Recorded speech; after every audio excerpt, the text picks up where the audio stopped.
l'avenir de l'Afrique. Vous êtes la seule chaîne. Bonsoir, merci de nous retrouver au cœur de cette édition d'Appel sur le continent, au cœur donc de cette autre édition. L'actualité oblige direction Burkina Faso pour évoquer cette visite particulière du Premier ministre de ce pays, Apollinaire Joachimson Kelem de Tambela, du côté de la Russie. Eh bien, durant son périple russe, le Premier ministre burkinabé a tenu donc à saluer pour lui le rapprochement entre son pays et le royaume de la fédération de Russie. Et d'ailleurs, pour lui, il déclare, je cite, « Nous savons que la Russie est une grande puissance. Si elle veut, elle peut vraiment nous aider dans ce domaine », parlant et évoquant la lutte contre le terrorisme. Eh bien, une sortie du Premier ministre qui a le mérite de mettre en branle tout le cartel international réuni autour de la France pour la déstabilisation du Sahel, malgré donc ce chantage, ainsi que celui de la CEDEAO, évoquant davantage les pressions de la junte française. Le Burkina Faso, tout comme le Mali, reste droit dans ses bottes et veut davantage renforcer sa coopération avec militaires, j'entends par avec la Russie, pour mettre un trait, mais surtout un terme à cette grande question d'insécurité qui prévaut dans son pays depuis bientôt 10 ans. On fait le point autour de ce fait d'actualité avec nos invités qui nous retrouvent en multiplex. Merci de nous accueillir chez vous le temps de cette édition d'Appel sur le continent qui s'ouvre à l'instant. Bienvenue à toutes et à tous, les débats dans un instant. Allô? Bonsoir, Afrique Média. Vous êtes les meilleurs. Oui, bonsoir, monsieur. Je suis le PK. Bonsoir, monsieur, Afrique Média. Je vous remercie de tout ce que vous faites pour l'avenir de l'Afrique. Vous êtes la seule chaîne.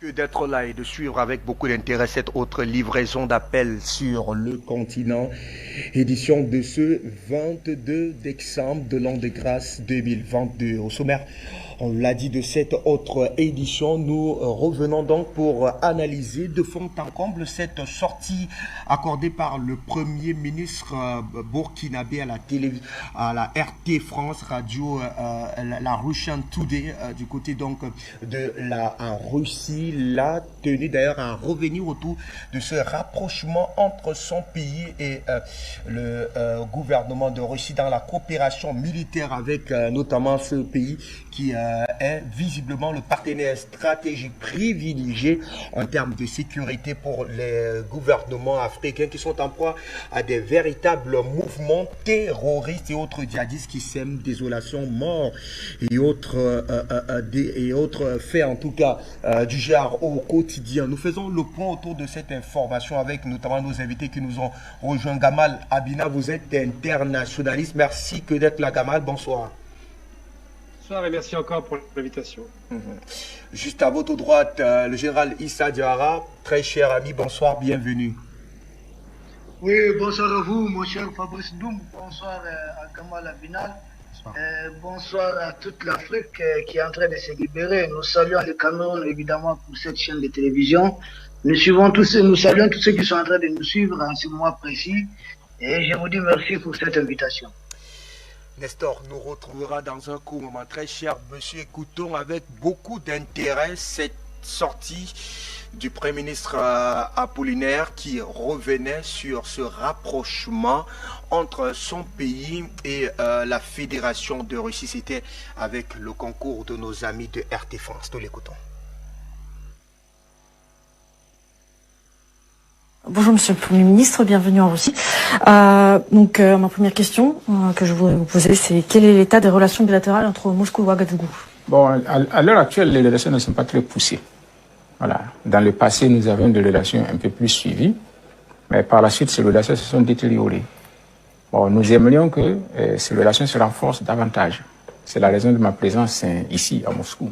De quelle période parlez-vous exactement? Donc la détérioration, c'est après la chute de l'Union soviétique? Oui, après la chute de l'Union soviétique et aussi après le changement de régime chez nous au Burkina Faso. Vous savez par exemple que sous le président Thomas Sankara, les relations étaient suivies entre l'Union soviétique et puis le Burkina Faso. Le président Thomas Sankara même a eu effectué une visite ici. Il a visité la Cité des Étoiles, que moi je n'ai pas pu visiter, alors que j'aurais voulu bien visiter. Et il a eu des entretiens à l'époque avec le président Mikhail Gorbatchev. Voilà. Et la compagnie soviétique Aeroflot venait à Ouagadougou. Tout ça, ça s'est arrêté. Voilà. Donc il y avait une ambassade au Burkina Faso. Il y avait un centre culturel soviétique au Burkina Faso. Donc à un moment donné, tout ça s'est arrêté. Donc les relations ont un peu décliné. Donc vous souhaiterez que ça revienne au même niveau au moins, ou vous souhaitez développer les relations davantage encore? Bon, écoutez, la Russie est une grande nation. Voilà. La Russie figure parmi les grandes nations. Alors qu'elle est pratiquement inexistante chez moi au Burkina Faso. Donc nous aimerions que la Russie prenne la place qui lui revient en tant que grande nation dans mon pays. Parce qu'il y a une histoire et une expérience de la Russie. Et nous aimerions qu'elle partage cela avec nous. Lors de vos entretiens que vous avez fait ici à Moscou, quels étaient les sujets de vos échanges avec les collègues russes? Est-ce qu'il est possible d'évoquer les aspects de la coopération que vous voulez entretenir avec la Russie? Oui, nous avons rencontré pas mal de personnalités, voilà, dans les ministères, etc., les services. Et ils sont ouverts. Ce que nous aimerions, c'est renforcer les relations de coopération dans tous les domaines possibles entre la Russie et le Burkina Faso. Est-ce qu'il y a peut-être des priorités pour vous, peut-être le domaine sécuritaire? Oui, actuellement la priorité des priorités au Burkina Faso, c'est le domaine sécuritaire. Donc nous en avons discuté. Mais au-delà du domaine sécuritaire, nous avons discuté concernant d'autres domaines. Parce que le problème sécuritaire, c'est conjoncturel. Nous espérons que d'ici quelques temps seulement, on va régler ce problème. Mais au-delà de ça, il faudra que nos relations se poursuivent. Parce que nous avons tous intérêt à gagner. Est-ce que la Russie pourrait être un allié du Burkina Faso dans la lutte anti-djihadiste? Oui, c'est ce que nous souhaitons. Nous souhaitons que la Russie soit un allié, voilà, comme tous nos partenaires. Et nous savons que la Russie est une grande puissance. Et si la Russie le veut, elle peut vraiment nous aider dans ce domaine.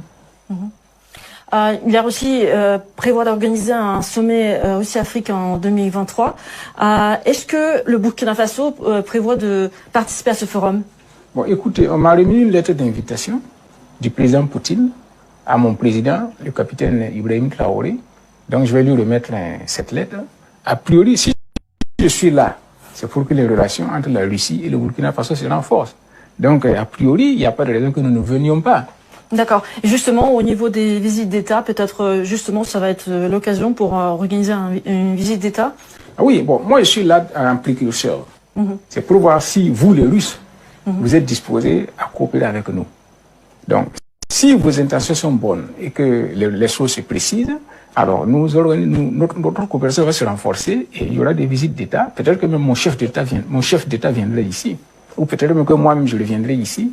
Donc, c'est ce que nous espérons. Il y a aussi le volet du commerce qui pourrait être un aspect de la coopération entre la Russie et le Burkina Faso. Est-ce qu'il y a peut-être des produits que le Burkina Faso pourrait fournir au marché russe? Bon, ça c'est à vous de répondre. Parce que comme j'ai eu à dire à mes interlocuteurs, la Russie est une grande puissance, une grande nation. Mais on ne voit pas la Russie chez moi. Il n'y a pas beaucoup de Russes dans la circulation, alors que vous produisez beaucoup de choses. Par exemple, en matière de médicaments, vous produisez beaucoup de médicaments qui pourraient être moins chers, mais on ne voit pas de médicaments russes chez moi. Pourquoi les Russes ne viendraient pas ouvrir des pharmacies chez moi au Burkina Faso, comme le font les Français? Pourquoi on ne vendrait pas de médicaments russes au Burkina Faso, comme on vend les produits français? Pourquoi la Russie ne viendrait pas ouvrir un laboratoire de médicaments ou des pharmaceutiques ici au Burkina Faso? Tous les chantiers sont ouverts et nous restons ouverts. Donc, ça dépendra aussi de la disponibilité des Russes. Donc, nous souhaiterons avoir plus de produits russes aussi chez nous au Burkina Faso pour diversifier notre partenariat et ne pas être lié seulement aux Occidentaux. Est-ce que ça concerne aussi la sécurité alimentaire peut-être? Enfin, parce que là, avec la crise alimentaire qui se profile dans le monde, est-ce que le Burkina Faso compte aussi sur le soutien russe dans ce domaine? Oui, mais c'est une des raisons pour lesquelles je suis ici. Parce que vous savez que bon, nous ne cultivons pas le blé, alors que nous consommons du blé. Donc, par exemple, pour fabriquer le pain, pour faire les gâteaux, etc., on a besoin de blé. Donc, à court terme, nous aimerions, n'est-ce pas, que la Russie nous aide en nous fournissant du blé. Parce qu'à moyen terme, nous aimerions cultiver le blé chez nous-mêmes. Et donc, si la Russie peut nous aider avec ses experts à produire le blé chez nous, ce serait une bonne chose. Autre chose, vous savez que, par exemple, la Russie est un grand fournisseur d'engrais. Oui. Voilà. ce que nous n'avons pas encore. Nous aimerions aussi que la Russie nous fournisse en engrais. Donc voilà autant de domaines de coopération. Dans le domaine de l'agriculture également, nous savons que vous avez de bons ingénieurs, de bons experts. Et donc, on pourrait avoir de la collaboration dans ce domaine également. Là, actuellement, les engrais russes sont bloqués à cause des sanctions. Les autorités russes ils ont plusieurs fois dit qu'ils voudraient fournir gratuitement certains produits aux pays d'Afrique et qui ont le plus besoin de ces choses-là. Donc en fait, les autorités russes ils travaillent pour dégager un peu les voies pour fournir ça, surtout les engrais. Non, nous savons que si la Russie, elle le peut. Voilà, parce que comme je vous ai dit, la Russie est une grande nation historiquement. Politiquement, économiquement et militairement. La Russie est une puissance militaire. Donc si la Russie veut vraiment acheminer des produits chez nous, là, elle le peut, elle trouvera les moyens. Si elle ne le fait pas, c'est qu'elle ne le veut pas. Concernant la coopération au niveau culturel, j'imagine peut-être il était question des échanges culturels, des échanges universitaires peut-être. Est-ce que vous avez pu évoquer cette question-là lors de vos entretiens ici à Moscou? Oui, on a évoqué cette question avec la vice-ministre chargée des enseignements supérieurs et nous avons trouvé, n'est-ce pas, une grande disponibilité de leur part. Donc ils nous ont promis, n'est-ce pas, que bientôt la coopération va à ce niveau. Alors je dois dire qu'au temps de l'Union soviétique, il y avait un centre culturel dans mon pays. Il y avait le centre culturel soviétique à Ouagadougou. Et c'est là-bas que nous, en tant qu'étudiants, on partait lire les ouvrages de la Russie, les journaux, etc. Et parfois, on voyait des films, etc. Et c'est ainsi que nous nous sommes imprégnés de la culture soviétique à l'époque. Mais malheureusement, après la chute de Gorbatchev, tout cela s'est fermé. Et il n'y a plus de présence russe au Burkina Faso. On n'étudie même plus le russe? Plus rien. Il n'y a plus de traces de la Russie au Burkina Faso chez moi à l'heure actuelle. Sauf peut-être quelques armes. En dehors de ça, il n'y a plus rien. En gros, est-ce que avec la venue des spécialistes russes, des ingénieurs, peut-être, enfin des experts dans d'autres domaines, peut-être, ça va être le tour d'un centre culturel, peut-être le russe pourrait être appris dans les écoles burkinabées? C'est ce que nous souhaitons. Moi-même qui suis là, j'aurais voulu apprendre le russe. Et là, notre intervention se serait passée peut-être en russe. Mais malheureusement, il n'y a pas d'occasion d'apprendre le russe. Je vois par exemple des écritures dans la ville, tout, je ne sais pas ce que ça veut dire, parce que je ne sais pas lire en russe. Donc nous espérons que peut-être bientôt tout cela, bon, ceux qui viendront après nous seront formés et beaucoup auront appris la langue russe, de telle sorte que les relations seront beaucoup plus faciles. Alors j'ai même proposé qu'il y ait un vol, n'est-ce pas, de Aeroflot Moscou-Ouagadougou. Parce que la première fois que moi je suis venu ici, c'était en 1988. Et c'était avec Aeroflot. Donc j'ai pris Aeroflot, j'ai fait Paris, Moscou, Ouagadougou. Mais cette compagnie a été supprimée, elle ne vient plus chez nous. Donc il n'y a vraiment plus de contact entre la Russie et le Burkina Faso. Donc en fait il y a aussi un aspect de transport. Enfin, tout cela est lié. Tout cela est lié. Voilà, il n'y a même plus de transport. Concernant notre chaîne RT Monde, il développe un peu son réseau en Afrique et dans beaucoup de pays africains. Est-ce que les chaînes russes vont un jour remplacer les chaînes françaises? Bon, remplacer ça, je ne sais pas. Parce que notre objectif, c'est toujours avoir un plus. Ce n'est pas que quelqu'un vienne remplacer quelqu'un d'autre. Voilà, c'est pour toujours avoir un plus, afin d'avoir plus d'options. Maintenant, si vous êtes présent chez nous, il reviendra aux citoyens burkinabés de choisir. Voilà. Par exemple, si vous venez avec des médicaments russes chez nous, et que les gens remarquent que les médicaments sont moins chers et plus efficaces, spontanément, les gens vont aller vers les médicaments russes. Pourquoi moi j'avais pris Aeroflot pour faire Paris, Moscou, Ouagadougou? Parce que j'avais comparé les prix et c'était moins cher. C'est pour ça que j'avais pris Aeroflot. Donc, si les Russes aussi sont présents sur le marché, les gens vont apprécier, ils auront plus de diversité, de choix, et c'est cela le plus chaud là. C'est ce qui sera le plus qualitatif et le moins cher que les gens prendront. D'accord, donc en fait, l'arrivée de la Russie au Burkina Faso pourrait aussi créer de la concurrence pour d'autres acteurs sur place. Pour d'autres acteurs, et même pour la Russie, ça pourrait aider la Russie même à perfectionner ses produits. Parce que les produits russes seront confrontés aux produits européens, aux produits américains, aux produits asiatiques.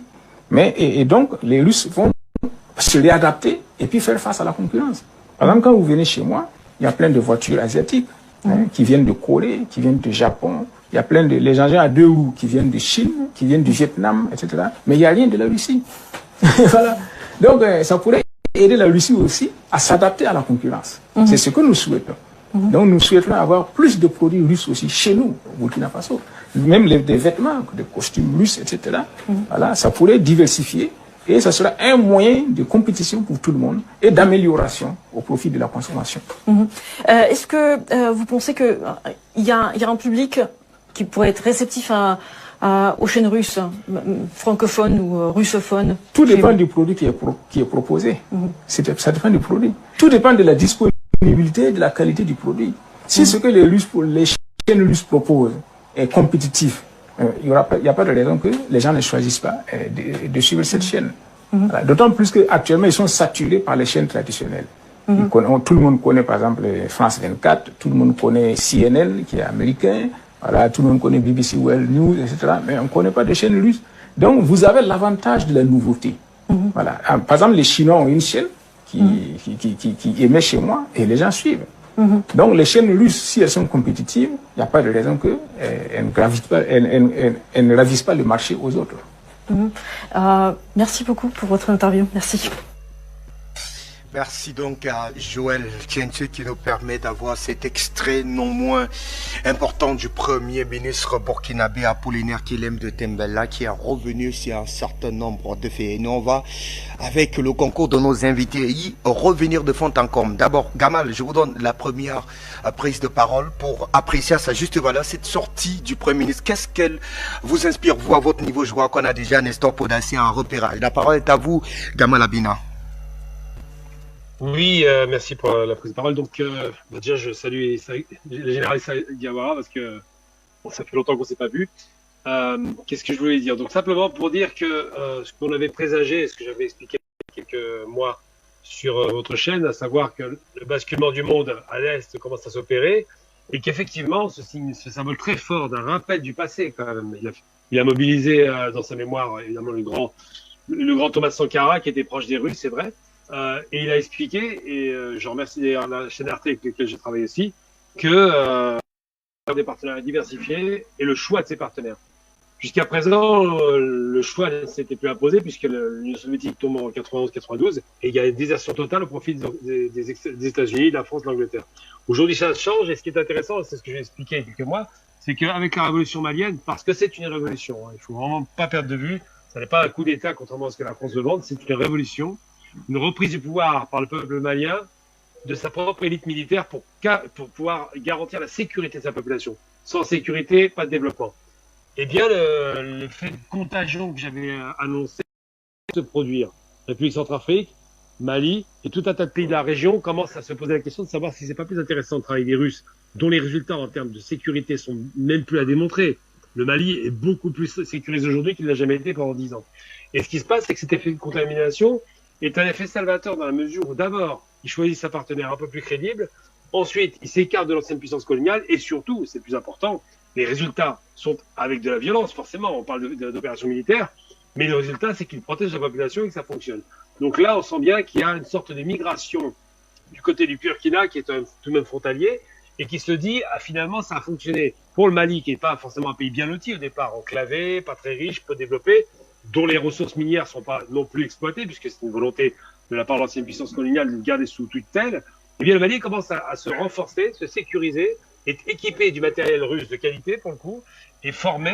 Ces militaires qui sont de grands combattants font le travail sur le terrain, les FAMA, et le Burkina, qui a eu quand même un grand homme à la tête de son État, un grand ami de Kadhafi, Thomas Sankara, assassiné par la France, il faut le dire, de Mitterrand, eh bien le Burkina se dit, on peut enfin reprendre un peu de dignité, on peut enfin reprendre notre destin en main, parce que c'est une question de destin.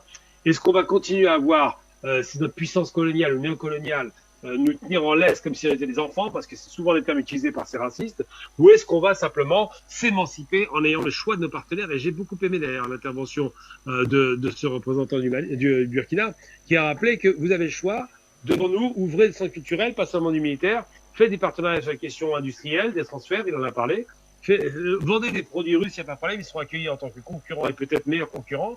Mais surtout, il a dit, on vous donne le choix parce qu'on va choisir. C'est-à-dire que si vous arrivez avec une télévision russe, eh bien, on a le choix avec des autres télévisions et on verra laquelle est la meilleure. Quelle est l'offre? Si l'offre est meilleure de la part russe par rapport à RFI, par exemple, ou à France 24, évidemment qu'ils regarderont la télévision russe. Et je ne doute absolument pas du fait qu'au-delà de ça, le partenariat de développement économique et stratégique qui va s'inscrire avec la prochaine réunion Russie-Afrique en 2023 va surtout mettre l'accent, évidemment, sur le volet sécuritaire, ça va de soi, mais pas seulement. Ils mettront l'accent sur le volet économique parce que si vous voulez gagner le cœur des gens, il faut démontrer que vous êtes un partenaire sérieux, crédible et qui ne pense pas qu'à soi, qui est capable de faire un co-développement, un partage de richesses, un partage de compétences, car l'Afrique a trop longtemps vécu sous le marché occidental qui lui vendait sa ferraille sans jamais transférer quoi que ce soit. Aujourd'hui, ils sont en mesure de pouvoir jouer des rapports de force qui leur seront favorables et il faut qu'ils le fassent parce que les Africains sont en mesure de faire les choses que jusqu'à présent on leur a interdit. Donc effectivement, ce rapprochement Burkina-Russie est la conséquence de la révolution malienne, tout simplement.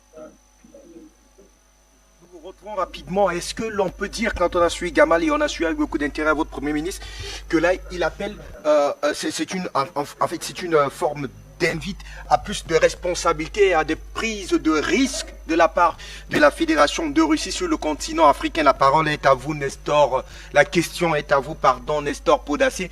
Est-ce que l'on peut dire clairement, on a suivi avec beaucoup d'intérêt Gamal Abina, que dans les propos du Premier ministre, il invite davantage le gouvernement, la Fédération de Russie, à un peu plus d'audace dans ses rapports avec le continent africain aujourd'hui. Bonsoir.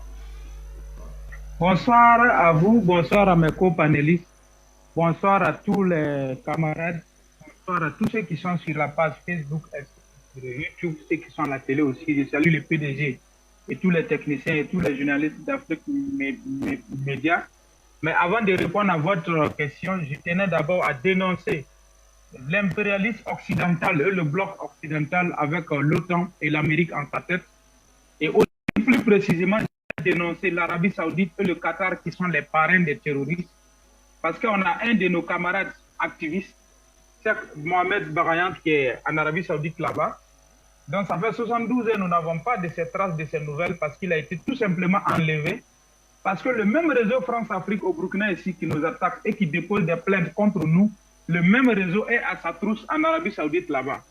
Et Arabie Saoudite étant l'allié privilégié des États-Unis et que c'est par eux on passe pour financer les terroristes qui nous endeuillent ici. Alors, il a juste caricaturé, barré le drapeau français en rouge et il a dénoncé certains ando-colons qui sont au Burkina ici, étant là-bas. Et ce sont eux maintenant, par les réseaux de France-Afrique, qui l'ont fait arrêter là-bas et on l'a enlevé. Jusqu'à présent, on n'a pas de traces. Donc, je pense que d'ici demain, si on n'a pas de nouvelles, nous allons faire sitting devant l'ambassade de l'Arabie Saoudite pour réclamer qu'on les libère très rapidement. L'Arabie Saoudite, les Saoudiens ne peuvent pas être tranquilles au Burkina ici et nos camarades ne sont pas en liberté chez eux là-bas. De toutes les façons, nous, on n'a pas attaqué l'Arabie Saoudite. C'est la France, nous, on a attaqué. S'ils disent qu'il a caricaturé, il a barré le drapeau français et qu'on l'arrête, qu'on les libère très rapidement. Voilà, voici un peu mon coup de gueule adressé au régime dictatorial saoudien qui est l'allié, l'espoir des États-Unis et de l'OTAN et de la France, de laisser notre camarade tranquille. Merci beaucoup. Je reviens maintenant à votre question. Alors donc, je disais, vous avez dit que sans notre Premier ministre demander à la Russie d'avoir plus d'audace envers les Africains. Oui, il demande à la Russie d'être plus d'audace parce qu'il faut reconnaître que depuis le 15 octobre 1987, l'année où le Burkina est plongé dans l'obscurité, la ténèbre de l'enfer, donc l'ange qui l'incarnait, cette ténèbre était Blaise Compaoré. Burkina Faso a perdu tout contact avec la Russie et est plongé dans les ténèbres. Donc aujourd'hui, il n'y a même pas d'ambassade de Russie au Burkina Faso. Pour avoir une ambassade plus proche, il faut aller au Mali ou bien à Abidjan. Donc c'est très, très compliqué. Il n'y a plus de traces russes ici. Nos hommes d'affaires ne font plus les affaires avec le continent de la Fédération russe, alors qu'avant, ils faisaient les affaires avec la Russie et les choses sont propres. Et si vous regardez côté agriculture, la Russie produit du blé, la Russie a des bons tracteurs, des meilleurs tracteurs, ils ont des bons engrais, mais bon, c'est les Européens qui prenaient cela pour venir nous vendre. Mais avec la guerre de la Russie et de l'Ukraine, nous avons compris que tout cela, ils bouffaient dans notre sang. C'était pas pour nous aider, mais c'est pour nous tuer davantage. Donc, ce que le Premier ministre demande, que la Russie doit occuper sa place, c'est pour dire que non, nous voulons rompre tout type de collaboration avec les autres, et que maintenant toutes les collaborations soient gagnant-gagnant. Et la Russie doit se positionner. Si on doit acheter blé, on ne doit plus passer par la France. Si nous devons acheter les tracteurs, on ne doit plus passer par la France. Acheter l'engrais et autres, on ne doit plus passer par la France. Mais nous devons être en mesure de commander directement. Les médicaments, par exemple, c'est Sanofi qu'on nous a imposé ici. On nous a imposé certains médicaments qui viennent des laboratoires français. Tant que ce n'est pas ça, pas question de commander médicaments ailleurs. Les autres ne sont pas reconnus. Donc, nous devons avoir la liberté de commander les médicaments où nous voulons, quand nous voulons. Et la Russie a des technologies. Et nous pensons que de la même manière que la Russie a aidé en son temps, les satellites africains, la Russie a contribué avec la Chine, avec l'aide des technologies, pour que nous puissions communiquer moins cher aujourd'hui par les téléphonies mobiles. Je pense que avec la Russie, nous pouvons collaborer pour avoir des techniques d'agricole dans beaucoup d'autres domaines pour nous rendre autonomes, qu'on appelle transfert de technologies. Donc, c'est pourquoi nous pensons que c'est mieux que les autres qui ne veulent pas partager leurs technologies avec nous. Vous voyez que la Chine est venue en train de construire une usine de textile au Mali. Et après 20 ans d'exploitation, ça va revenir à l'État malien. Donc, voici le type de coopération que nous, on a besoin, plutôt que d'être des coopérants d'un service pour toujours. Voilà un peu ce que le Premier ministre veut dire. Ça, c'est selon moi ma compréhension. Et je pense que nous sommes sur une très bonne lancée. On ne doit pas se laisser distraire. Ils sont en train de nous attaquer, nous, les activistes panafricanistes, un peu partout. Et vous voyez que le Premier ministre est venu avec une lettre d'invitation officielle que Poutine lui a donné de remettre au capitaine président Traoré de participer au sommet Afrique-Russie. Donc, c'est une très bonne chose, c'est une très bonne collaboration. Il faut dire que en 2 mois, 3 mois, la collaboration ne peut pas être solide comme ceux qui ont maintenu la collaboration avec la Russie pendant longtemps. Mais avec le peuple qui est là, nous, la société civile panafricaine, qui poussons nos autorités tous les jours, je pense que c'est notre pression qui fait qu'ils sont en train d'accélérer les choses. Et je pense que c'est une très bonne chose. Quand Ibrahim Traoré va participer au sommet à son retour, beaucoup de choses vont avancer. Pour le moment, dans le domaine militaire, beaucoup de choses avancent déjà. Et nous pensons que les autres ont le temps. Et on ne peut pas tout avoir une bonne fois pour toutes, mais c'est déjà un bon départ. Donc nous saluons et nous encourageons. Merci. Merci à vous. Général Issa Diarra, je vous reviens avec cette même préoccupation pour le cas du Burkina Faso, comme tel que l'a d'ailleurs évoqué le Premier ministre Apollinaire Guillaume de Tambela. La situation est quand même assez difficile vu que les contacts initiaux entre la Fédération de Russie avec le Burkina Faso ont été visiblement détruits. Il faut donc quasiment tout reconstruire. Et là, on a visiblement un Premier ministre qui demande un peu plus à la Russie jusqu'au domaine médical, leur demandant de pouvoir véritablement s'installer afin d'apporter une alternative, un son peut-être pas nouveau, mais un son autre que celui qui est présenté tous les jours, à savoir le mouvement occidental. Il est même parti jusqu'à évoquer le domaine médical et même sur le domaine automobile, ce qui laisse quand même croire que le Burkina Faso voudrait davantage aujourd'hui être ouvert à d'autres partenaires, mais davantage aujourd'hui à la Russie. Comment avez-vous apprécié davantage à votre niveau, Issa Diarra, cette sortie du Premier ministre? Ok, merci. Cette sortie du Premier ministre, il faut résumer ça à 5 points. D'abord, il tient les discours à partir de Moscou. Et Moscou, qu'il a collaboré avec ses frères Mandia, bien sûr, dans le cadre de ses voyages. Ensuite, il a, surtout dans son intervention, il a dit qu'il souhaiterait visiter des endroits qui ont été visités par le capitaine Thomas Sankara et qu'il n'a pas eu la chance de visiter ces endroits. Ça montre tout simplement.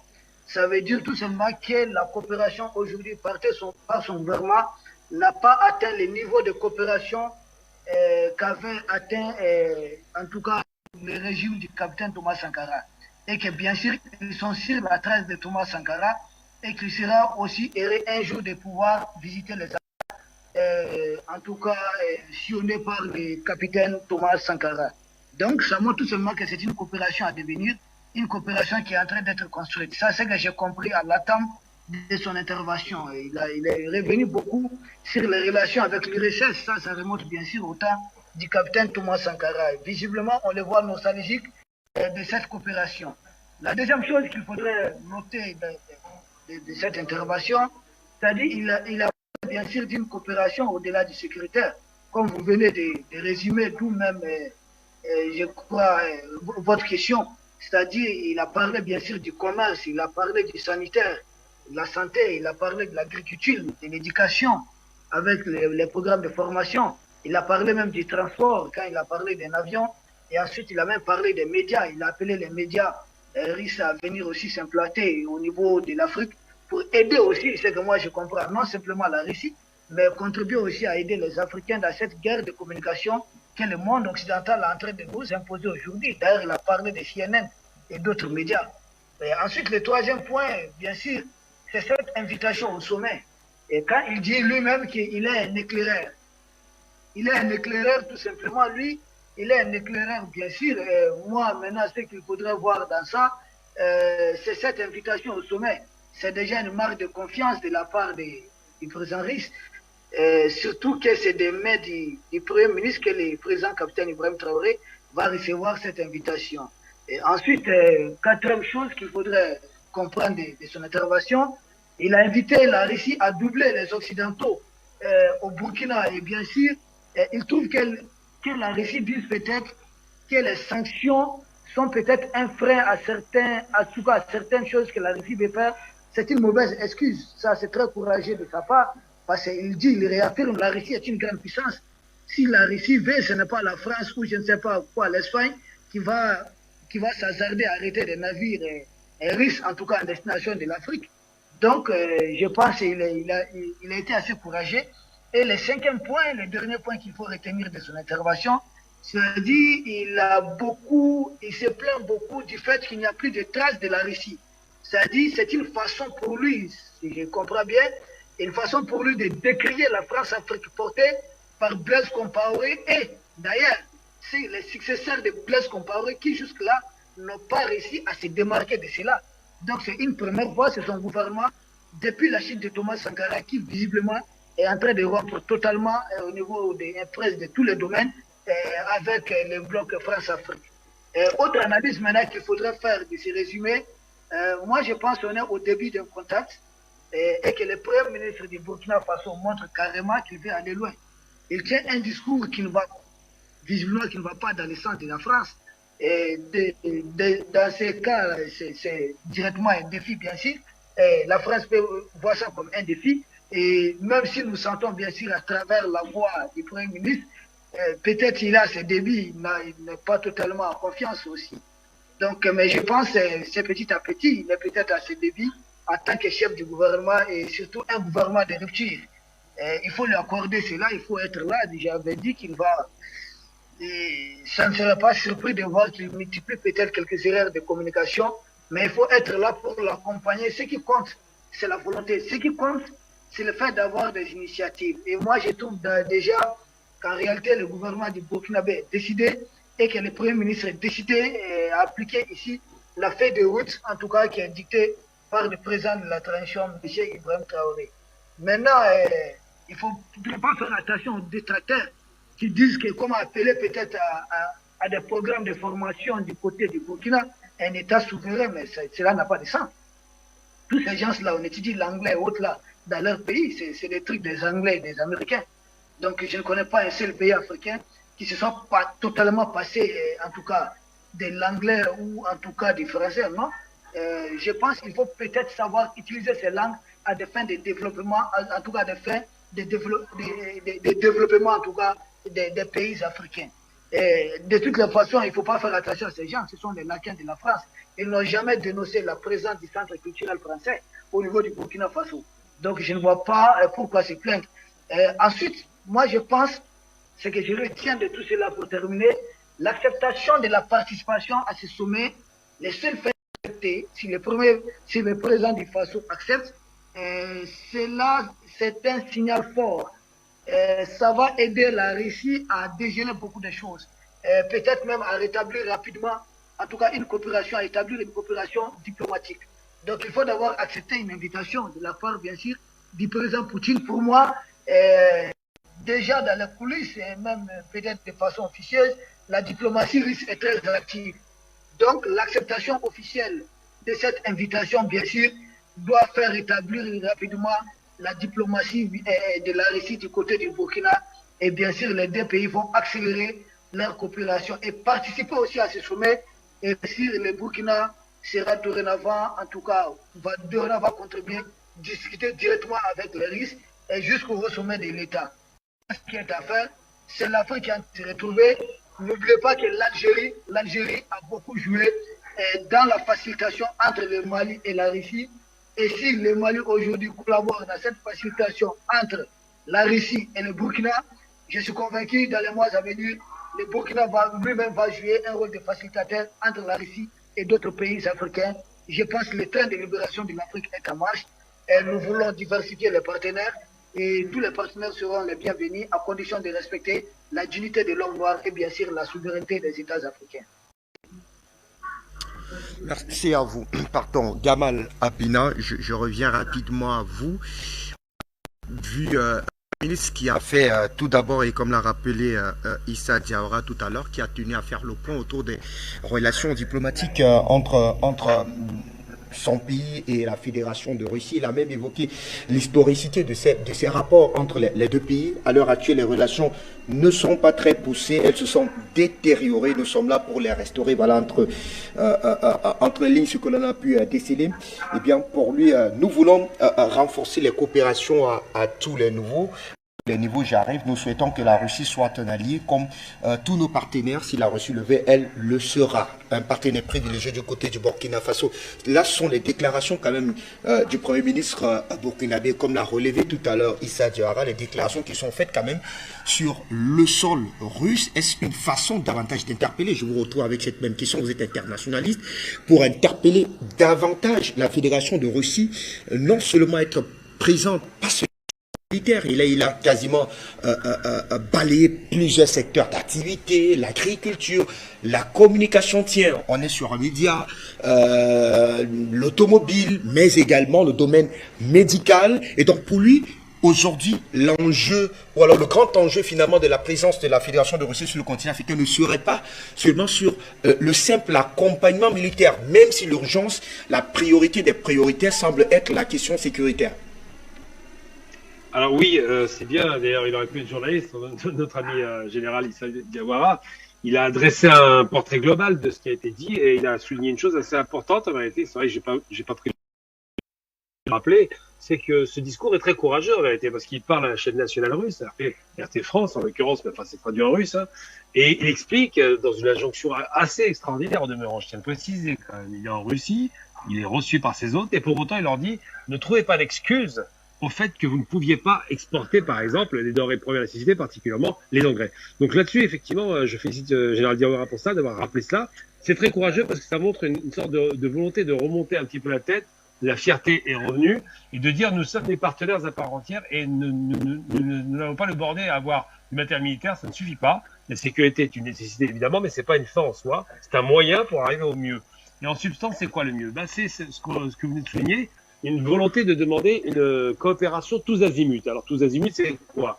C'est sur le terrain militaire, cela va de soi, parce qu'on voit que le Mali a réussi cela, mais surtout sur le terrain culturel, il l'a rappelé, mais pas seulement sur le terrain agricole, sur le terrain industriel, sur le terrain de la coopération, parce que si les Russes bénéficient du soutien de pays comme le Mali, comme le Virginia et d'autres qui vont suivre, puisque l'Algérie est l'initiative de ça, effectivement, l'Algérie était précurseur. Hein. C'est le pays qui n'a jamais lâché la Russie, contrairement à l'Égypte, par exemple, qui l'a abandonné les années 70.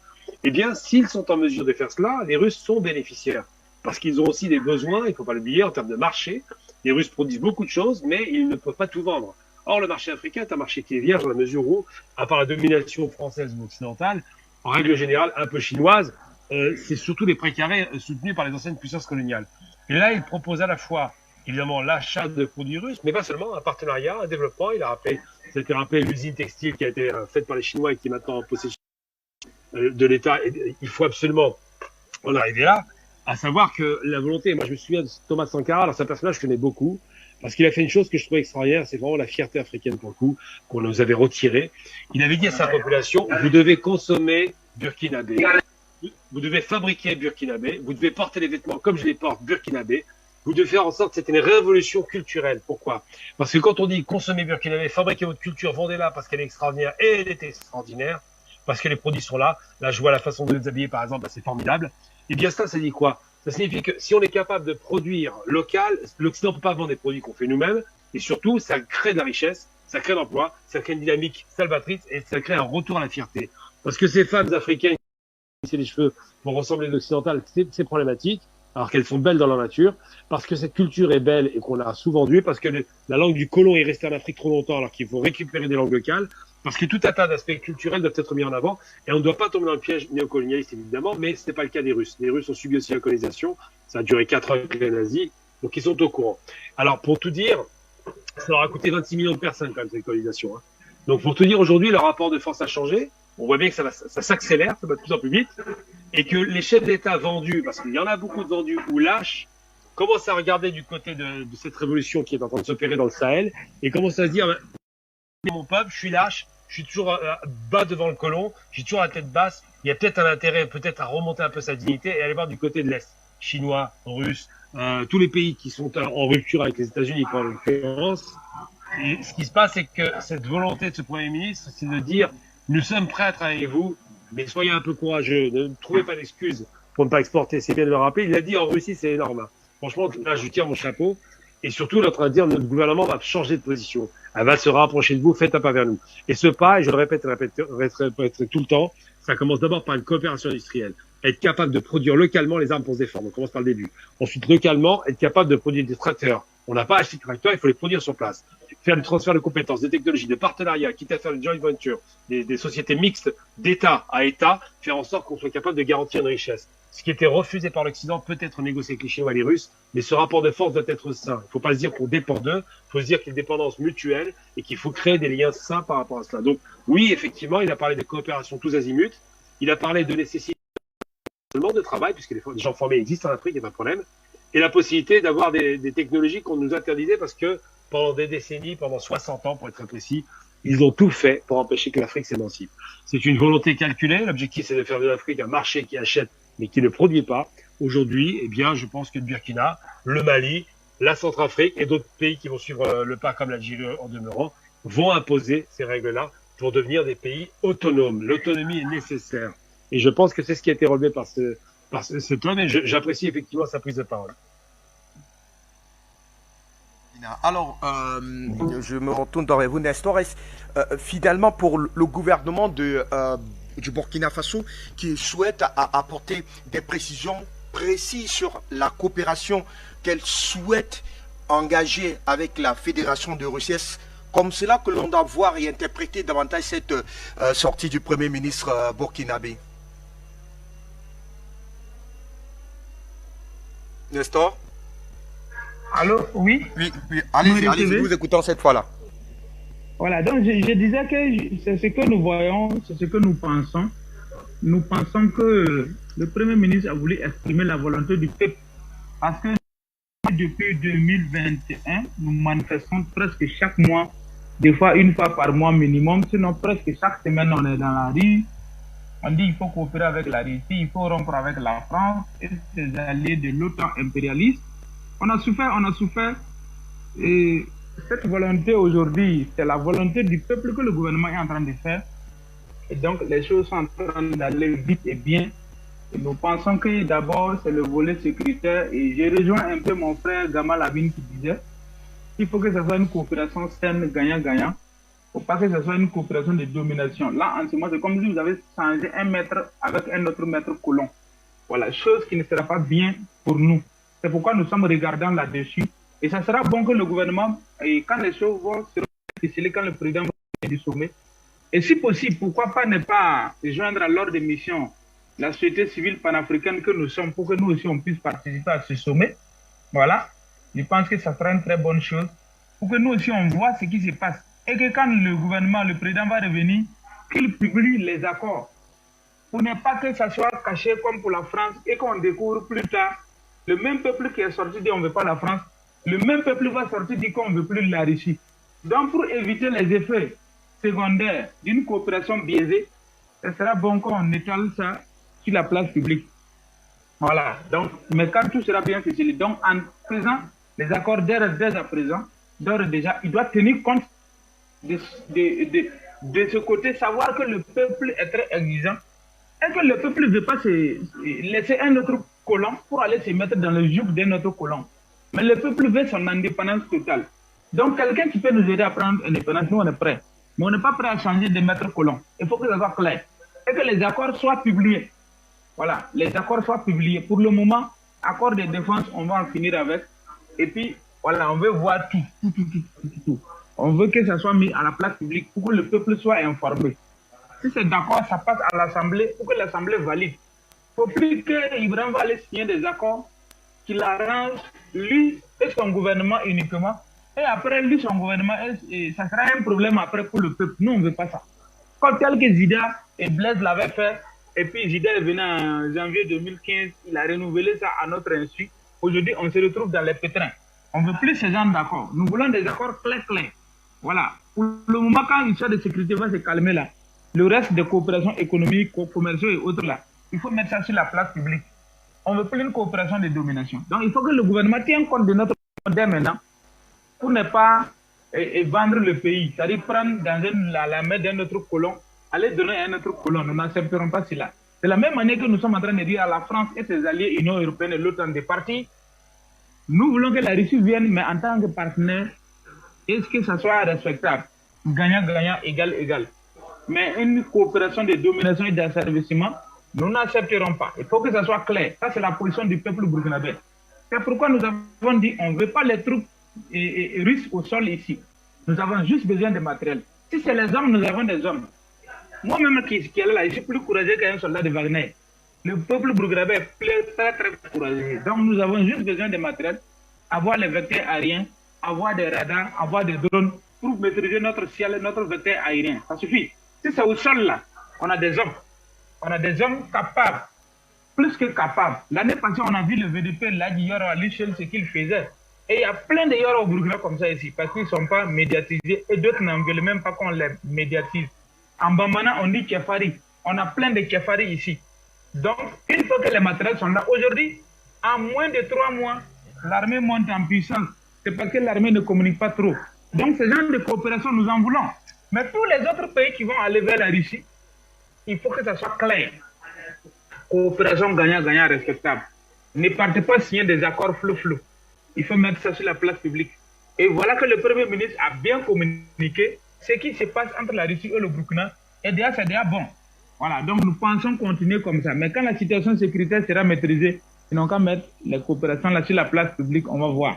C'est bon, on va dire bon, bon, maintenant qu'on est en paix, ici c'est bon, on prend. Ici c'est pas bon, on laisse tomber. Ici c'est bon, on prend. Ici c'est pas bon, on laisse tomber. Il faut que ça soit clair dès maintenant pour ne pas que ça soit effet de boomerang plus tard pour les gouverneurs qui vont venir après. Parce que nous on est regardant là-dessus.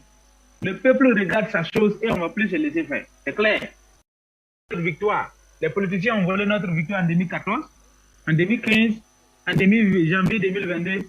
C'est la 3e fois, c'est fini. Cette fois-ci-là, le peuple surveille de près. Merci beaucoup.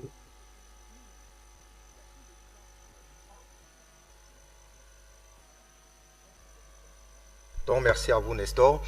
Issa Diawara, je vous donne la parole. Il y a peu, on a suivi davantage ce même Premier ministre mettre la France devant ses responsabilités. Je crois que c'était devant un média hexagonal que nous n'allons pas évoquer ici. Disait d'ailleurs à cette époque, je cite, nous attendons de la part de la France qu'elle nous livre des armes. Jusqu'aujourd'hui, ces armes ne sont pas arrivées. Le Burkina Faso est donc obligé de se tourner vers un autre partenaire. Est-ce une démarche claire et précise de la part du gouvernement du Burkina Faso de pouvoir mettre devant les responsabilités tous ceux qui prétendent être de véritables partenaires stratégiques et géostratégiques de ce pays-là? Pour répondre à votre question, vous savez, il y a un proverbe bambara qui dit Binyakalanina Sendrelendo Binyaga côté. C'est-à-dire celui qui est en train de chercher l'aiguille et si lui-même il a les pieds sur l'aiguille, comment voulez-vous qu'on puisse voir l'aiguille? On ne peut pas retrouver l'aiguille. En demandant à la France de livrer des armes, je pense que c'est une erreur. Peut-être c'est une façon de coincer la France, de mettre la France dos au mur. Sinon, le Premier ministre du Burkina sait bien sûr que les renseignements du Burkina savent bien sûr qu'il y a derrière les terroristes. Maintenant, demander à la France des armes pour combattre les mêmes terroristes, c'est pousser à un soulèvement des terroristes contre les intérêts français. Dans la sous-région, ils vont aller saboter les autres intérêts de la France au-delà des frontières du Burkina Faso. Donc la France ne va pas s'hasarder à jouer à cela. Maintenant, du côté de la France, il faut s'attendre à rien. Et moi, je ne suis pas d'avis qu'on ait demandé en Afrique, à la France, de prendre ses responsabilités. C'est le même discours que l'ONU avait dit à la France lors de la crise ivoirienne. On avait dit à la France de prendre ses responsabilités en Côte d'Ivoire. Et la France est allée débarquer le président Laurent Gbagbo du palais. La France n'a pas de responsabilité chez nous. Nous ne sommes pas dans un empire français. Ça, c'est fini il y a longtemps. Il faut carrément enterrer toute relation avec la France. Les responsabilités, s'il y a des gens qui doivent prendre les responsabilités, il s'agit des peuples d'Afrique qui sont chez eux. Nous sommes chez nous, la France n'est pas chez eux. Et ensuite, maintenant, là où je dois peut-être, toujours dans l'optique de la réponse à votre question, mon frère Nestor, mes voyants camarades Nestor, il faut beaucoup faire attention. Les France-Africains ont circulé beaucoup un message. C'est quoi? Ils ont fait croire aux gens, même au Mali, ils l'ont fait, au Burkina, ils l'ont fait, ils vont le faire au niveau d'autres pays. Ils disent non, pourquoi vous voulez recevoir le risque? Vous voulez changer de maître, de colonisateurs? Nous, leaders panafricains, ne tombons pas dans cette erreur de communication. La Russie n'a pas un passé colonial en Afrique. La Russie a beaucoup de partenaires en Afrique, mieux que le Mali et le Burkina. Notamment, vous avez l'Algérie, vous avez même l'Égypte, qui est partenaire des Russes, mais qui souvent collabore beaucoup avec un partenaire privilégié des Américains, mais qui collabore aussi souvent avec les Russes, même les Sud-Africains. Ils ont beaucoup de partenaires privilégiés, il y a les Zimbabwe. Mais en réalité, vous n'allez voir nulle part où les Russes, il n'y a pas d'antécédents. Donc il n'y a pas de raison que cela commence au niveau du Mali ou du Burkina. Donc nous n'allons pas les aider à relayer cette communication. Et ensuite, ce qu'il est à préciser, la présence, oui c'est vrai, ici nous avons ce que tu appelles bien sûr les Tchefari. Nous avons les hommes forts, mais faites beaucoup attention. Le tourisme a été élaboré au-delà de nos pays. Nos renseignements sont un peu en retard sur le tourisme. Sinon, on n'allait pas recevoir ça en plein le visage. Les risques, aujourd'hui, ont atteint un certain degré de puissance. Rien que la présence des militaires, en tout cas des ressortissants russes, sur le territoire burkinabé ou sur le territoire malien, armes à la main, cela est une dissuasion contre toute présence des mercenaires de la France. Si vous voyez que les mercenaires, la France parle d'elle-même, c'est parce qu'elle a peur de se frotter, en tout cas, aux instructeurs russes sur le terrain de combat. Donc c'est un avantage, c'est une menace. Les Français ne font pas le poids. Vouloir, s'ils savent qu'en réalité nous ne sommes plus seuls et que dorénavant il y a d'autres peuples du monde qui sont en train de se battre avec nous, ce n'est pas une faiblesse.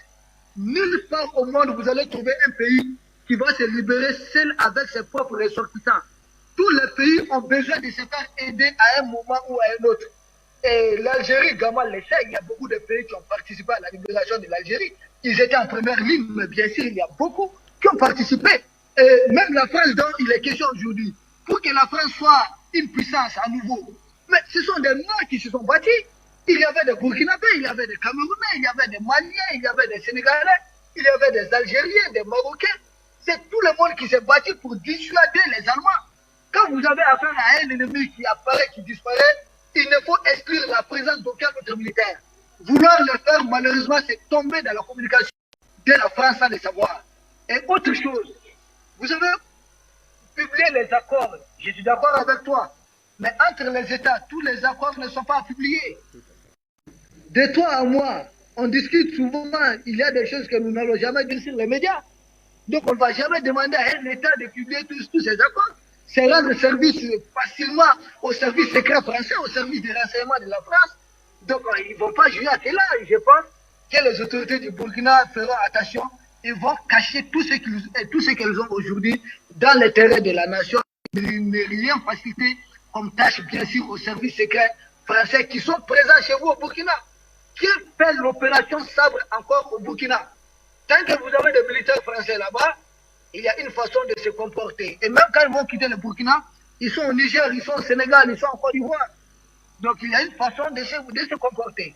Autre chose, moi je pense, nous, au niveau de l'Afrique subsaharienne, ce qui est sûr, on ne mendie pas une coopération. Une coopération, elle se mérite. Je dis, quand le président du Burkina va participer, le seul fait d'accepter cette invitation, vous allez voir les retombées. Et quand il va participer au sommet, vous allez encore voir les retombées. Parce que beaucoup de présidents fainéants alliés à la France ont peur de participer à ce sommet. Ils vont envoyer leur premier ministre.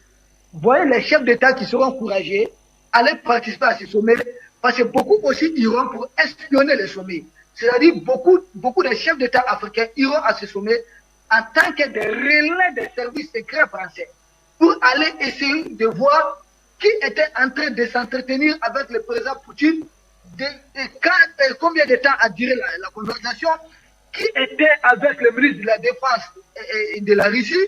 Beaucoup de chefs d'État africains, quand vous les voyez dans des sommets, ils partent pour rendre des comptes. Ce sont des espions des services secrets. Ce n'est pas gratuit qu'ils sont devenus des chefs d'État. Et ils savent aujourd'hui que nous sommes en train d'étaler encore l'un de leurs points faibles.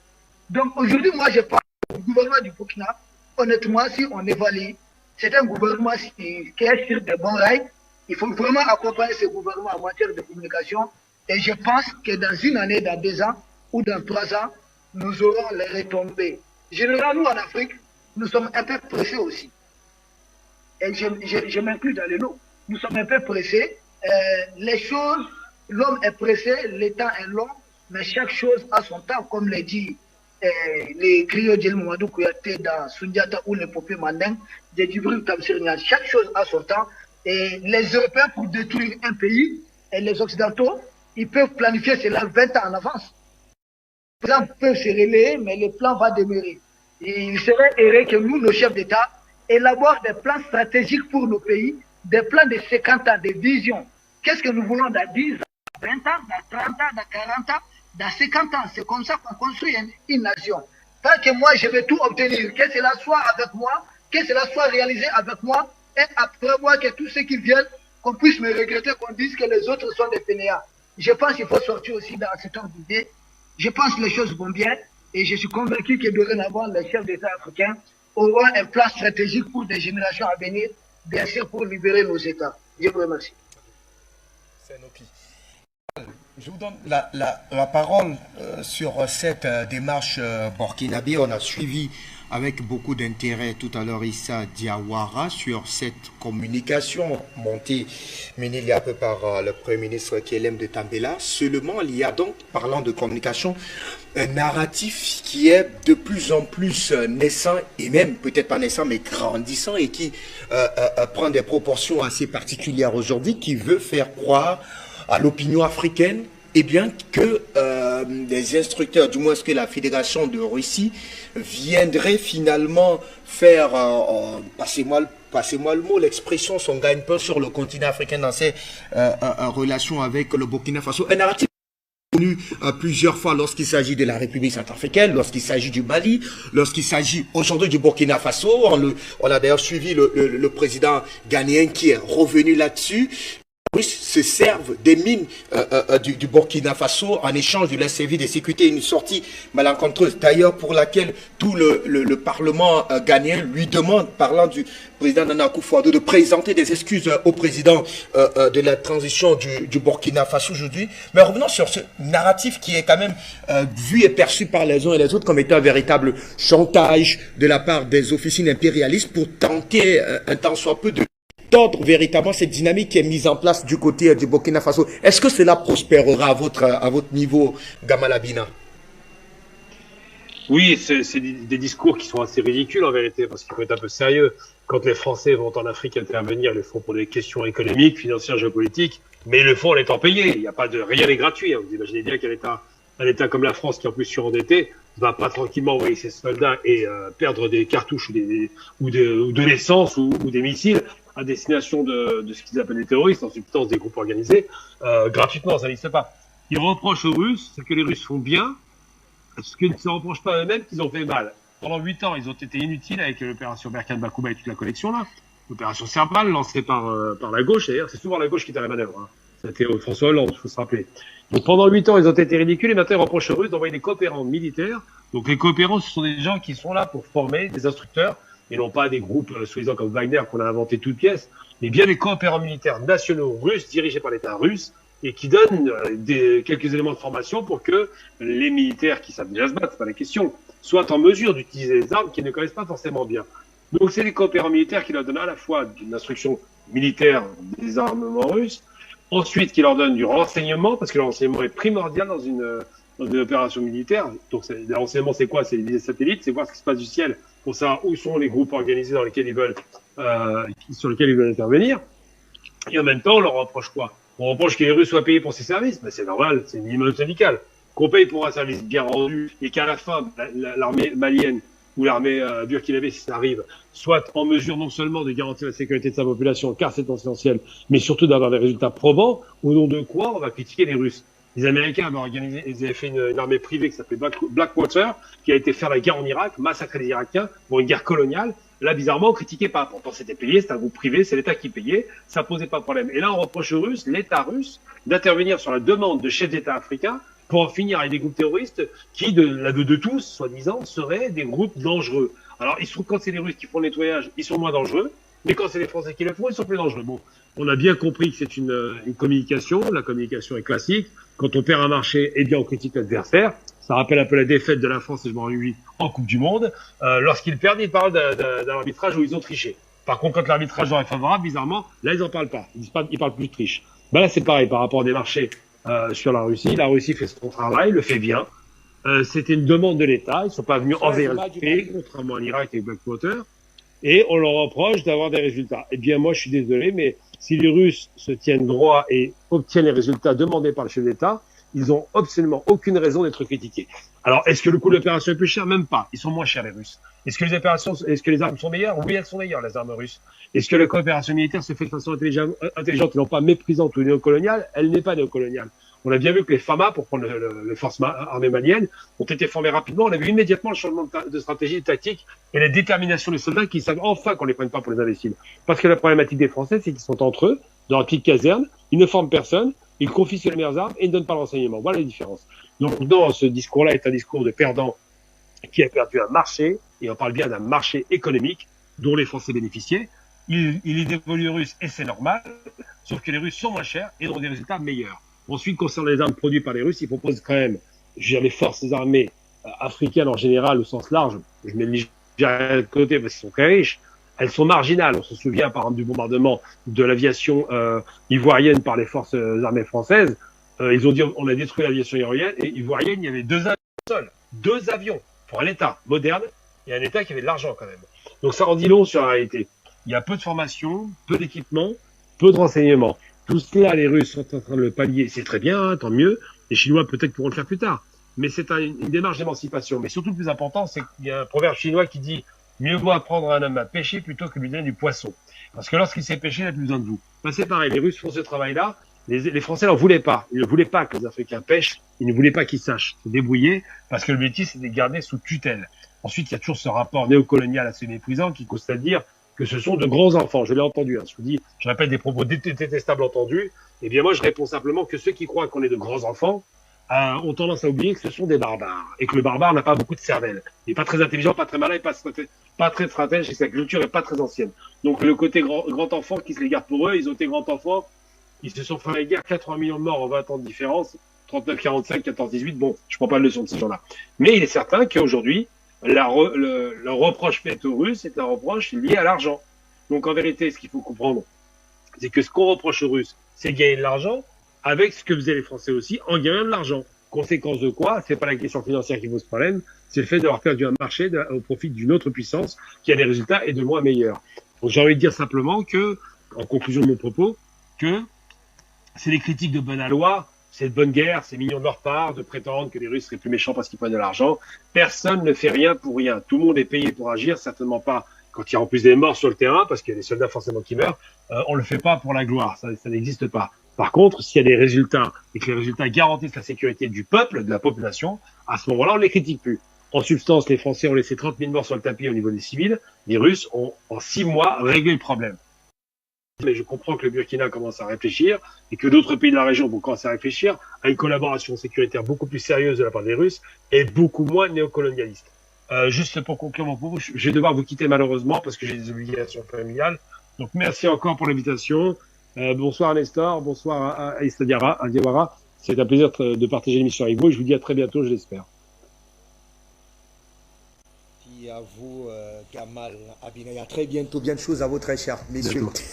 Alors, Nestor, je vous retrouve bien à la suite de Gamal Labina tout à l'heure, puisqu'on était en train d'évoquer ce narratif qui voudrait faire croire aujourd'hui aux uns et aux autres que eh bien, la Russie serait beaucoup plus dans une démarche non pas de philanthropie, même s'il n'y a pas de philanthropie, de philanthropie finalement entre les États, c'est une question d'intérêt, certes, mais Gamal l'a si bien expliqué, l'accord, l'accompagnement, la présence russe aujourd'hui sur le continent africain est visiblement bien plus meilleure, du moins en termes de résultats quant aux attentes des populations, mais surtout des États sur la question sécuritaire. Elle est beaucoup plus fiable que celle qu'entretient depuis plusieurs années, plusieurs décennies le continent africain avec la France en termes d'accompagnement militaire, mais surtout de combat antiterroriste sur le terrain. Est-ce pour vous davantage, comme l'a appelé Gamal Labina, un discours de perdant que tient aujourd'hui finalement la France au sujet du rapprochement entre votre pays et la Fédération de Russie? Aujourd'hui, de manière souveraine, c'est le peuple qui a demandé la collaboration avec la Russie. Mais la France, nous ne l'avons pas invitée. La France est venue nous occuper par force. Rappelez-vous de l'histoire de la colonisation. Rappelez-vous de l'histoire du travail forcé. Rappelez-vous de l'histoire de la traite négrière. Rappelez-vous d'une fausse indépendance. Rappelez-vous des sommets de Berlin, où ils ont fait réunion pour partager l'Afrique. Rappelez-vous de la néocolonisation. Alors le franc CFA même prouve que nous ne sommes pas indépendants. La France nous suce le sang. C'est pourquoi nous avons dit nous en avons marre. Comme tu suces le sang, tu es collé comme du sang-chi. Et en Côte d'Ivoire, on dit Akwamissou. Tu es collé comme Akwamissou. Retire-toi tranquillement. C'est nous sommes allés demander à la Russie, viens, on va travailler ensemble. C'est comme moi, je me suis marié à Hélène. À moi de rentrer Hélène et moi, c'est mon droit de dire à Hélène, bon, je te laisse, je vais aller avec Juliette. Et c'est ça là, c'est un crime. C'est pas un crime. C'est le même droit qui dit qu'on peut divorcer. C'est le même droit qui nous donne l'autorisation d'aller se marier devant le maire. Donc, moi, je ne vois pas en quoi, en quoi cela est mauvais. Donc, vraiment, je pense que nous devons vraiment accepter cela, que la collaboration avec la Russie et la France, parce que la Russie a fait les premiers pas, on en a vu, avec Kadhafi en son temps, où ils ont aidé Kadhafi à lancer le satellite africain. Et c'est grâce à cette satellite que nous communiquons moins cher aujourd'hui en Afrique. Sans ça, je ne pense pas qu'on allait pouvoir communiquer moins cher. La Russie est venue au Burkina Faso avec les armements, eux-mêmes ne sont pas encore là, les militaires russes ne sont pas encore sur le territoire. C'est juste du matériel pour nos militaires. Mais je vous assure, actuellement, le territoire est en train d'être libéré. Chaque jour, c'est la victoire de nos soldats. Tu n'entends plus que 10 militaires sont morts ici, 5 militaires sont morts ici, 20 militaires sont morts ici. Tu n'entends pas. En moins de 3 mois. Donc, ça veut dire que la Russie semble être sincère. Pendant que la France a des bases militaires ici, la France a des matériels militaires ici. Vous vous rappelez du convoi que nous avons bloqué l'année passée? Un long convoi de plus de 5 km. Si les images sont là, les techniciens peuvent balancer, les gens vont voir que nous avons bloqué Bobo, Ouaga, Kaya. Mais ce n'est pas possible. Comment un tel matos est là? Si nous-mêmes, notre armée avec ça seulement, ça suffit pour libérer le pays. Ça circule douce sur tout l'étendue du territoire.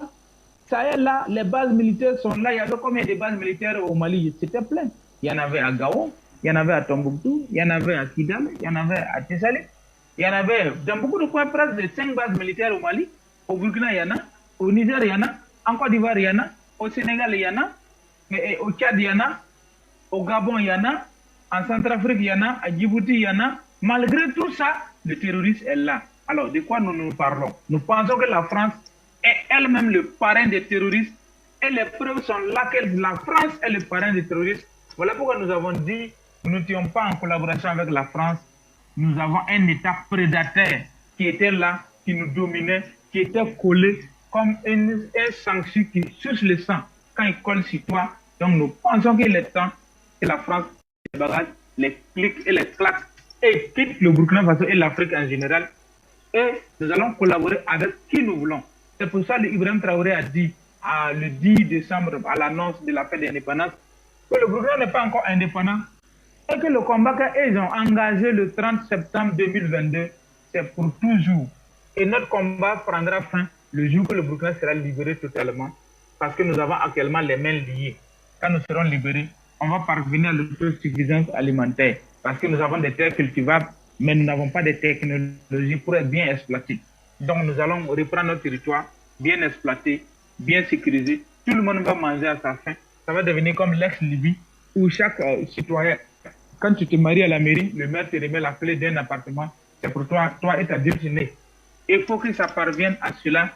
L'hôpital devient gratuit. Beaucoup de choses, beaucoup de bases sociaux services sociaux deviennent gratuitement. En ce moment, nous sommes indépendants. Avoir notre propre monnaie, quitter le franc CFA, les bases militaires françaises doivent tous quitter l'Afrique. En ce moment, nous sommes indépendants. Donc, nos grands-parents ont commencé le combat, tels que les Kwame Nkrumah, les Sékou Touré, les Modibo Keïta, les Ignobé, les Patrice Lumumba. Ils ont commencé, nous on va l'achever. C'est un combat d'indépendance parce qu'on n'est pas encore indépendant. Voilà comment nous voyons les choses. Et nous pensons qu'en s'alliant avec la Russie est une puissance qui peut nous aider à nous débarrasser des blocs de l'OTAN qui pensent que le monde doit fonctionner selon leur bon vouloir et non selon le bon vouloir des Africains. La Russie ne nous impose pas sa volonté. La Russie nous apporte ce qu'il doit nous apporter et nous développons notre stratégie selon ce que nous voulons. Voilà un peu comment je peux expliquer cela. Donc, il ne faut pas que les gens vont croire que non, parce qu'on est fatigué avec la France, on veut aller vers la Russie. Non, ce n'est pas ça. La France est un prédateur, ce n'est pas un partenaire. La France nous traite comme des sous-hommes. La France est allée dire au notre ministre de la Sécurité, de l'administration territoriale de la Sécurité, qu'ils sont contre l'implantation des VDP, volontaires pour la défense de la patrie. C'est là le ministre a dit, mais curieusement, votre volonté et celle des terroristes semblent aller ensemble. Il y a une coïncidence. Alors, qui est le parrain des terroristes? C'est eux. Donc, naturellement, nous n'avons pas besoin de quelqu'un qui se dit ami, alors que c'est lui votre ennemi. Et quand tu découvres ton ennemi, tu ne collaboreras plus avec lui. Il faut le mettre dehors. Voilà pourquoi la France et son bloc de l'OTAN doivent quitter chez nous ici. Il y a une base américaine au Burkina ici. Les bases à Africom, à 34 km de Ouaga sur la route de Fada. Ils ont les bases des Français ici, à Cambouensé. Il y a l'opération Africom. Il y a Akontam et il y a EMI qui forment nos militaires et nos étudiants américains d'origine burkinabé. Pourquoi malgré tout ça, on ne s'en sort pas? Donc il est temps que nous disons qu'il n'y a pas de précaré, que le bloc de l'OTAN sache qu'ils n'ont aucune histoire de précaré en Afrique ici et que le Burkina ne sera jamais le précaré de qui que ce soit. Le Burkina sera pour le Burkinabé. Je suis habillé ce soir en façon d'Anfani.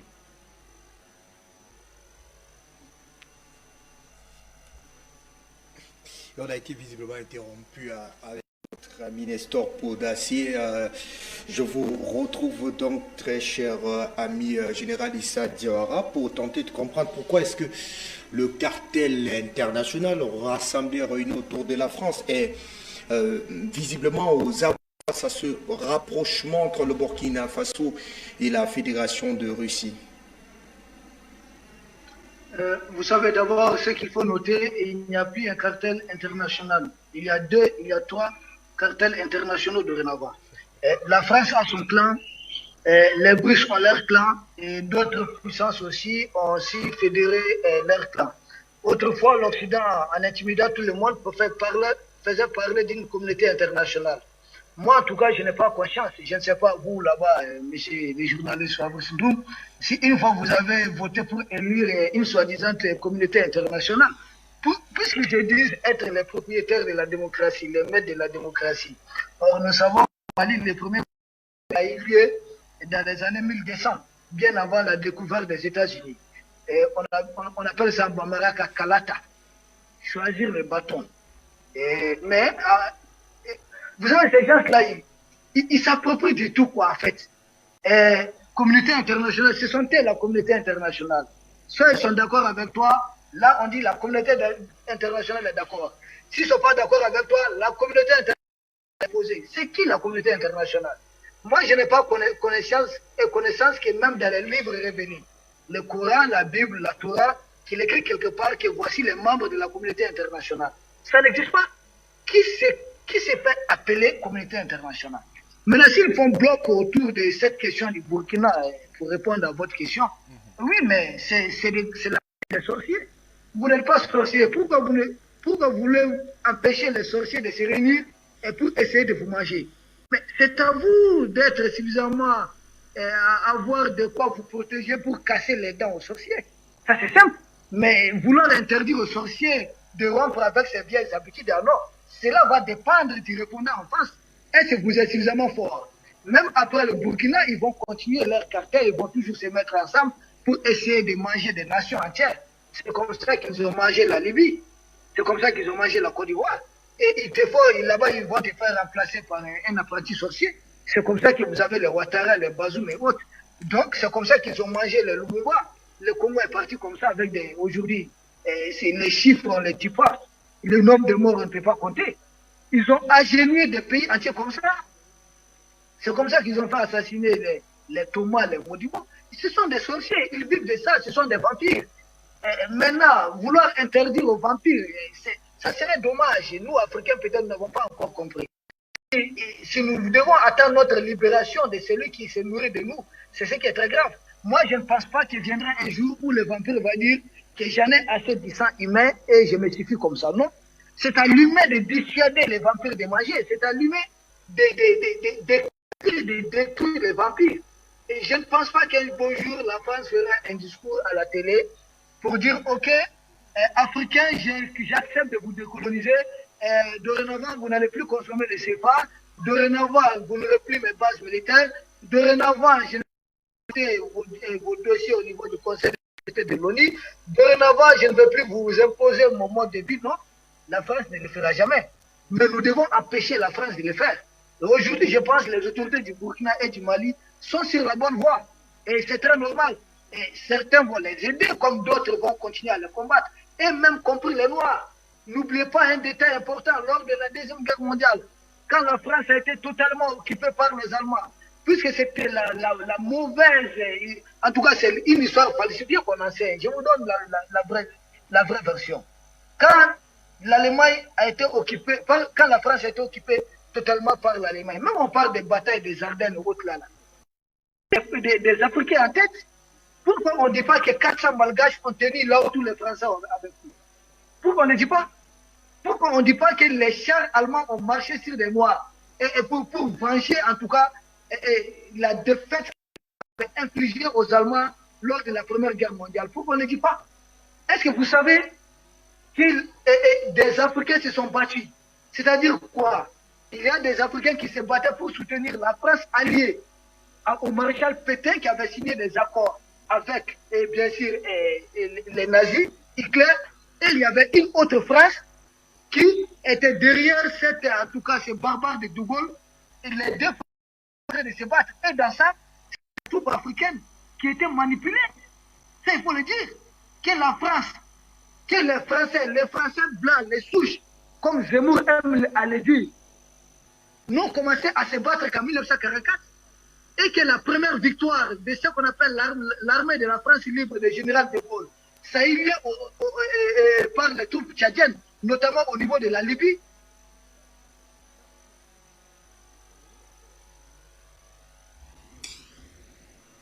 Des soucis de... Les Tchadiens, la deuxième victoire, on ne doit pas dire que malgré ce... Excusez-moi, des soucis de liaison avec nos invités via Zoom. Est-ce que nous avons encore le signal avec le général Issa Diawara? Allô? Oui. C'est bon? Allez-y, cette fois-là, nous vous écoutons. Allez-y. Voilà, je termine rapidement. Les Américains et les Anglais voyaient De Gaulle comme un escroc, parce que son pays avait déjà signé un accord, et que pour que De Gaulle se fasse accepter, il a failli. Et l'armée française était out derrière Maréchal Pétain. Ce sont les Noirs qui se sont battus pour ramener De Gaulle au devant de la scène. Les Français n'étaient pas présents. Et les premières victoires contre les troupes allemandes, italiennes, c'est en Afrique. Plus de 250 000 militaires allemands faits prisonniers et des militaires d'élite. Ce sont les Africains qui les ont emprisonnés. Les Africains noirs, bien sûr, face alliés aux Maghrébins. C'est comme ça. Et c'est après qu'il y a eu un débarquement de 100 000 seulement anglais et l'autre là, américain. Ce sont les Noirs qui ont libéré la France. Ce qu'on appelle les résistants là ne sont entrés en guerre qu'en fin 1943, 1944. Pendant tout ce temps, libéré et l'Italie et autres là, ce sont les Africains qui étaient devant. Et qu'à la dernière minute, ils ont changé les troupes africaines par des troupes occidentales qu'ils ont fait appeler les résistants. Quels sont les résistants qui ont ramené De Gaulle au devant de la scène? Non! Les résistants là n'ont jamais existé jusqu'en 1943-44. Et pendant tout ce temps, ce sont les Noirs qui ont lancé la contre-offensive. Donc, nous avons longtemps porté ce pays qui est très ingrat et qui nous remercie que par l'ingratitude. Et nous n'avons pas porté ce pays parce que nous l'aimons. À contre-cœur. Parce que nous avons été longtemps manipulés. Et même dans la manipulation, la France est encore ingrate. Et aujourd'hui, moi, je suis surpris de voir encore certains pays africains appeler la France des partenaires. Je suis surpris de voir certains Noirs dire que oui, il faut comparer les partenaires de la France avec les partenaires de la Russie. Est-ce qu'ils savent que tout le fer là a été construit uniquement à partir des fers volés aux Africains? Est-ce qu'ils savent que la France, les infrastructures de la France et de beaucoup de pays européens, c'est parce que les Noirs ont été vendus esclaves, sinon les pays africains allaient être plus développés que l'Europe aujourd'hui. Ils ne savent pas que c'est des millions d'Africains, c'est cette recette qui a contribué à construire des villes comme Manchester, Londres, Liverpool et autres, Madrid, et des villes comme Paris, les Champs-Élysées, et qu'il y avait des présidents même américains qui étaient des esclavagistes, qui détenaient beaucoup d'esclaves chez eux. Beaucoup de présidents occidentaux étaient des maîtres esclaves, ils ne savent pas. Et les mêmes, je suis surpris de les voir les traiter d'esclaves. Ils vont dire, ok, c'est du passé, que ce temps est révolu. Ok, le temps est révolu. Est-ce que beaucoup savent que ce que Hitler a fait appliquer, c'est ce que la France est en train de faire appliquer aux pays africains? Cette histoire de c'est la même chose que Hitler avait fait appliquer à la France. Une monnaie nazie que la France devait louer et consommer pour maintenir la France sous dépendance. Est-ce que vous savez que les accords coloniaux, ce sont les mêmes accords de capitulation que Hitler a fait signer à la France? Beaucoup ne le savent pas. Et c'est la vraie histoire de la Deuxième Guerre mondiale. Tout ce que Hitler a fait subir à la France, quand nous avons aidé la France à se faire libérer, la France a retourné ces mêmes accords contre nous et bien sûr continue à assassiner qui elle veut, quand elle veut, comme elle veut. La même chose que quand Hitler était en train d'assassiner les officiels français. Quand Hitler voulait, comme il voulait et où il voulait. Voici un peu, et je suis surpris encore qu'en 2022, beaucoup d'Africains ne comprennent pas et sont en train de voir la France comme partenaire. En fait, la France ne vit que parce que nous nous laissons voler. Et il est temps que nous disons, s'il faut le vol, il faut arrêter les voleurs. À défaut d'arrêter les voleurs, mais il ne faut pas quand même traiter les voleurs de ton ami. Ne traite pas les voleurs de ton partenaire.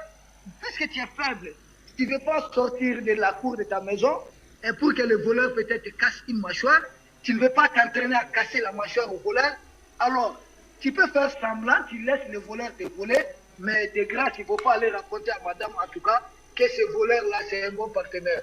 C'est une faiblesse. Je vous remercie. Merci à vous, Général Issa Diarra. On a été coupé avec vous tout à l'heure, Nestor. On va vous permettre de conclure, si possible, en 2 minutes avant de sortir le programme, Nestor. Que doit-on en retenir de cette sortie du Premier ministre Apollinaire Kelem de Tambela? D'abord, cette sortie du Premier ministre, d'abord, ça rassure l'opinion africaine de façon générale par rapport au début, ses sorties, ses interviews avec Omega, avec d'autres médias à la télévision nationale. Et quand il a participé au sommet d'Accra, beaucoup ne l'ont pas compris. Aujourd'hui, ça éclaire tout le monde. J'ai vu le doyen Funari en Italie qui a fait une sortie aujourd'hui pour apprécier le message. J'ai vu Keïta qui a apprécié le message. J'ai vu beaucoup de grands panafricanistes qui ont apprécié le discours du Premier ministre. Donc déjà, ça rassure le monde panafricaniste par rapport à la direction que le Burkina a pris. Et nous-mêmes qui sommes à l'interne aussi, ça nous rassure. Donc ça fait que l'impérialisme est déboussolé. Actuellement, ils cherchent à neutraliser la société civile panafricaine. Mais à l'intérieur ici, ils sont vaincus. Donc ce sont nos camarades hors du Burkina maintenant qu'on cherche à arrêter surtout ceux qui sont dans des pays comme l'Arabie Saoudite, qui est l'allié de l'OTAN, ainsi que d'autres pays aussi. Donc, nous demandons aux droits de l'homme qui disent qu'ils sont là pour la protection des droits de l'homme, les Européens qui veulent donner des leçons à nos militaires quand ils tuent les terroristes, de parler à leurs partenaires Arabie Saoudite de libérer notre camarade rapidement. Voilà, nous on ne veut pas de problème. Mais s'ils veulent qu'on mette l'Arabie Saoudite sur la même liste que la France, on va les faire ensemble tout de suite. Parce que si nous on arrête, tous les Africains arrêtent d'aller en Arabie Saoudite, leur économie va chuter. Parce que pèlerinage là, c'est commerce pour eux-mêmes. Parce que le nombre de visas qu'ils délivrent, le nombre de transports que les gens prennent pour aller l'avion, les hôtels qu'on occupe là-bas, c'est des business pour eux-mêmes l'Arabie Saoudite. Donc nos parents africains, si l'Arabie Saoudite ne libère pas notre camarade, il faut cesser d'aller là-bas en pèlerinage. Dieu est partout, Dieu est en Afrique. Économiquement, ils vont se chercher, ils vont nous respecter. Voici l'embargo qu'on peut imposer sur l'Arabie Saoudite et nous allons gagner le combat. On arrête d'aller en pèlerinage là-bas, nous allons adorer notre Dieu ici et vous allez voir qu'économiquement, ils vont chuter. Parce que toute leur économie est basée sur les touristes, surtout les pèlerinages que nos Africains vont pour faire là-bas chaque année.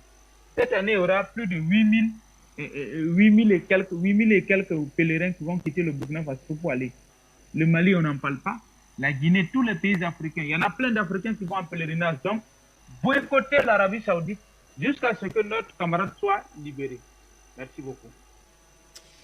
C'est nous qui vous remercions, Nestor Podacé, pour cette contribution, ces nombreuses contributions combien importantes pour éclairer la lanterne de nos téléspectateurs autour donc de ce fait d'actualité. Issa Diawara, merci d'être passé par ici, Kamal Abina, mondialement, continentalement. Merci très cher monsieur pour vos contributions ô combien importantes et nous n'avons pas la prétention d'avoir tout dit autour de ce fait d'actualité. Les débats peuvent donc continuer dans les chaumières. Nous on se retrouve très prochainement pour une nouvelle édition d'Appel sur le continent. Prenez soin de vous.